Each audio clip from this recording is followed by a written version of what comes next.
Woo, wasabi guys! Alright, so, since the news of the Lord of the Rings crossover expansion set with Magic the Gathering, I thought it would be a cool idea to give you the 10 characters that I'm looking forward to seeing the most in this expansion. Now, for a bit of criteria here, this is going to focus on the events of the Lord of the Rings story, and not necessarily all of the characters that were involved in the Rings of Power story. So we could go back to the Second Age and the creation of the rings, where you had characters like Celebrimbor, you had Isildur, you had Gil-galad. You had several characters who lived in the Second Age, but they were not alive during the time of the Lord of the Rings. So Frodo and the Fellowship in their quest to destroy the ring and defeat Sauron, because it would make sense for them to be on the battlefield with each other. So number 10 here, we have Saruman the Great White Wizard. More powerful than Gandalf, he's the most powerful of the 5 wizards in Middle-earth, but he also turns evil. He betrays Gandalf, he betrays Galadriel, Elrond. This is what really makes Saruman probably one of the most interesting characters in the Lord of the Rings, because unlike a lot of the characters who turned evil out of fear, Saruman turned evil because he just wanted more power. He could easily have joined Gandalf and the rest in defeating Sauron's army, and they probably would have had a much easier time of doing it if they had his assistance. He did it out of selfishness. He did it because he wanted to destroy the world of man and wanted to be one of the only powerful beings in Middle-earth. As far as Saruman's colors, I think Saruman would be a pretty decent choice for Grixis colors. I think he kind of has a little bit of evil there in him, in addition to the power that comes with being a blue wizard. So that's my prediction personally. I know Saruman's going to be in this expansion. I know pretty much every character here should be in the expansion. But the colors for Saruman are probably going to be Grixis. If not Grixis, then maybe blue-black. Number 9, we have Sauron. Now, Sauron's character, there's kind of an asterisk here because Sauron never takes a physical form in the Lord of the Rings. He did, of course, in the Second Age before he was defeated. But many of the characters here were not alive during that time period, so it wouldn't make sense for them to be on the battlefield with each other. Sauron is probably going to be more of a spirit creature in this expansion. And overall, I mean, as a character, Sauron's not all that involving. He's pretty much just that gigantic eyeball off in the distance. I mean, that's really his character. Not much to talk about. Number 8, we have Treebeard. Treebeard is probably one of the more interesting characters that we meet in the Two Towers. And the Ents, they're never really described in detail by Peter Jackson. Now, you of course have elves and man, but the Ents were created a long time ago, and they're pretty much immortal, to serve as protectors of the forests, to protect vegetation, the plant life, and some animals even. And Treebeard is probably 7,000, 8,000 years old. I haven't looked it up, but however old, going back to the beginning of the First Age, that's how old he is. Probably everyone's favorite character too if you watch the movie.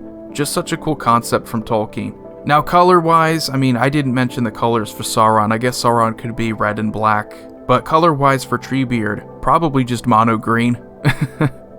Really about as green as any character can get. And then number 7, we have Smeagol/Gollum. Now, this character is cool because, you know how Magic the Gathering, you know how Wizards of the Coast, I should say, they're big time into flip cards now? Well, this one would make the most sense. You have 2 different personalities here.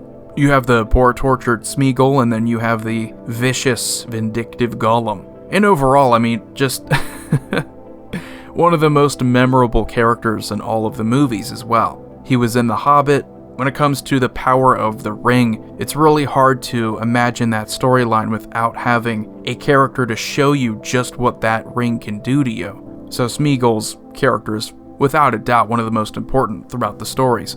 Color-wise, could be a mono-black creature. And then number 6, we have the Witch King of Angmar, the chief of the Nazgul. He's pretty much Sauron's lieutenant, and even has enough power to shatter Gandalf's staff. So that should pretty much clue you into just how strong the Nazgul are. They can't really be killed, because they're not really alive.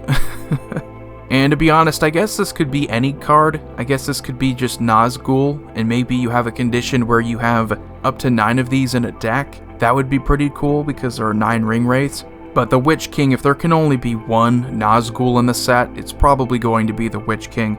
And color-wise, I guess we could go for blue-black or red-black again. kind of just to signify that, this is an evil character, and that's what Magic the Gathering typically is.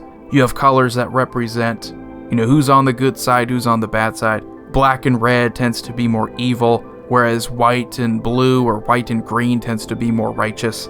But the Witch King is just a pretty cool character. As far as cards I would like to see be made just because they look cool, I think the Witch King, one of the coolest looking characters in all of the Lord of the Rings. And then number 5, we of course have Gandalf.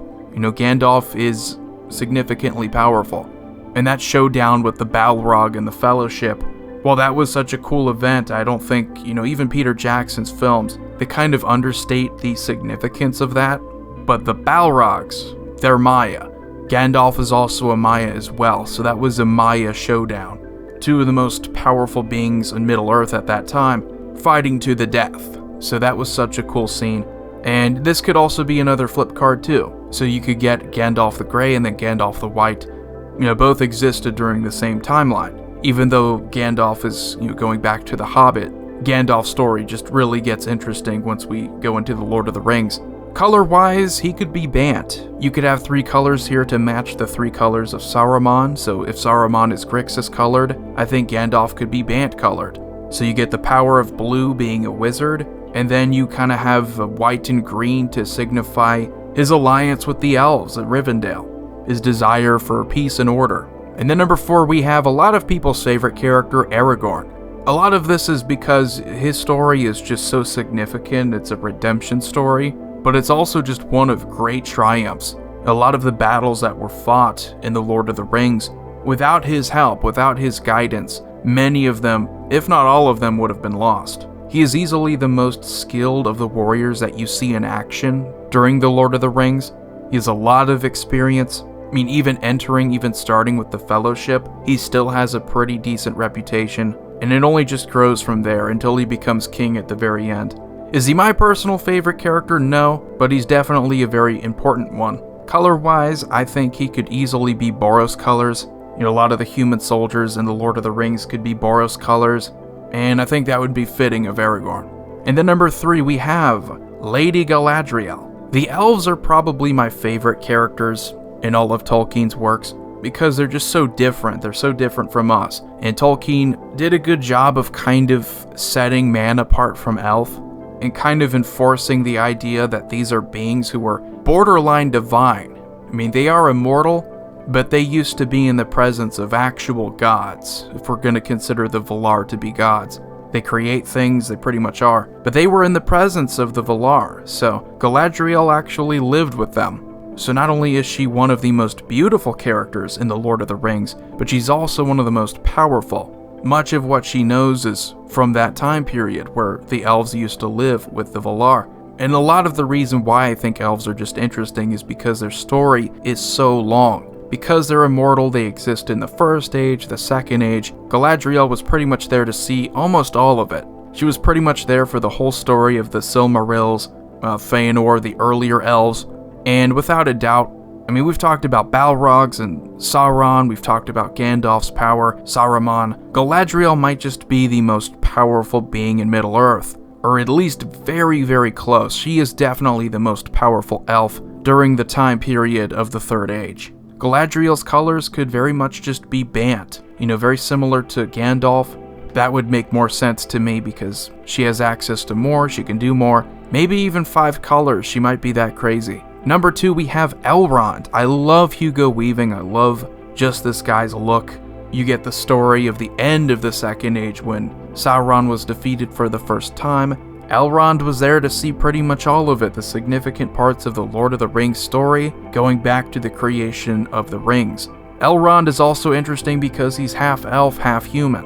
And again, like some of the characters here, there's more to tell about Elrond. There's more to tell about his time that predates the Lord of the Rings story. So if you want to read the Silmarillion to learn more about him, learn more about his brother Elros, I highly recommend that you do that because just a really cool character, also really powerful. Not in the way that Galadriel is powerful. He's probably the best warrior on this list, given that he's lived for, 6,000 plus years? He's had all that time to train. Color-wise, he could be green and white. I think a lot of elves already are green and white in Magic the Gathering, and there's nothing really about him that is different from your typical warrior elf, other than he is just one of the oldest characters in the story of the Lord of the Rings.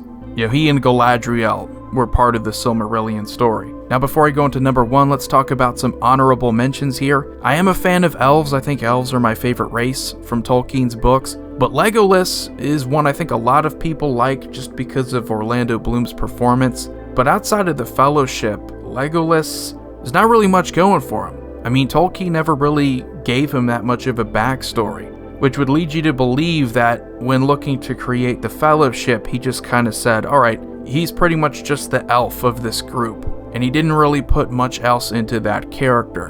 However, Peter Jackson's Legolas is a lot cooler. A lot of people grew to love him. We of course have Frodo Baggins. I mean, I'm not really that interested in the hobbits. Not really much they can do combat-wise in the battlefield, so that's really my perspective. And they're overall they're meant to be minimally exceptional characters who rise to the occasion. I mean, that's what The Hobbit was about, and that's what The Lord of the Rings is about with Frodo Baggins and Samwise. Like, the least brilliant people doing the most brilliant things. That's what they're all about. But character-wise, they're not all that interesting to me. We have King Theoden of Rohan. I think that would be a cool character to put on a Magic card. You could have his transformation as well be part of the card. And you have Grima Wormtongue, who's also part of that story. I think he'd be a cool character. You could of course go with Boromir. I think Boromir's character is also very similar to just characters who are affected by the ring. You could have a flip card showing that. But other than that, like, pretty much the soldier aspect of my list is covered by Aragorn. We have Shelob the Spider. We have spiders already in Magic the Gathering, so having probably the spider that did anything significant in The Lord of the Rings would probably be a good idea. So number 1 here, we have Gimli. Gimli is my favorite character in the Lord of the Rings story. Even though elves are my favorite race of Tolkien's, all of my favorite elves come from the First Age and before the story of the Rings of Power. So there's no way you're gonna see like a Fëanor or a Fingolfin in this Lord of the Rings set, because that wouldn't make any sense. They wouldn't be on the battlefield with these other characters. Gimli is the most fun. Gimli is comic relief. Gimli is a surprisingly powerful warrior, really kind of showcasing the importance of the dwarves. And while you could go back to The Hobbit and choose someone like a Thorin Oakenshield, I think Gimli is just all around the best dwarf. Because why have a bunch of dwarfs there just to do their own thing? Gimli actually had to interact with several different people. You had man and you had elf. You had hobbit, so there's always that kind of interactions between Tolkien's characters in this world where more attention was drawn to the fact that Gimli was different. And that was really the best part about Gimli. You know, he was shorter, he was slower, nowhere near the kind of warrior that Legolas or Aragorn were, but he was still pretty good in his own right. And easily the best quotes come from Gimli in this whole series. Gimli is how you do comic relief in an otherwise serious series. There was not really much talk about the dwarves in the Peter Jackson trilogy. There was never really a lot of talk about them, even that much in The Lord of the Rings. The thing that's cool about Gimli is that rather than beat you over the head with all kinds of exposition, details about the dwarves, you just kind of let Gimli be Gimli. So dwarves are fantastic, they're so much fun, and if I had to choose a color, it would probably be mono red. Like, Gimli is totally mono red. Dwarves are already in Magic the Gathering as mono red, so Gimli would just fit in perfectly. But anyway, let me know what you think about this top 10 list for characters I would like to see in the upcoming Lord of the Rings expansion. You all have a wonderful day. Void here signing off. See you all next time.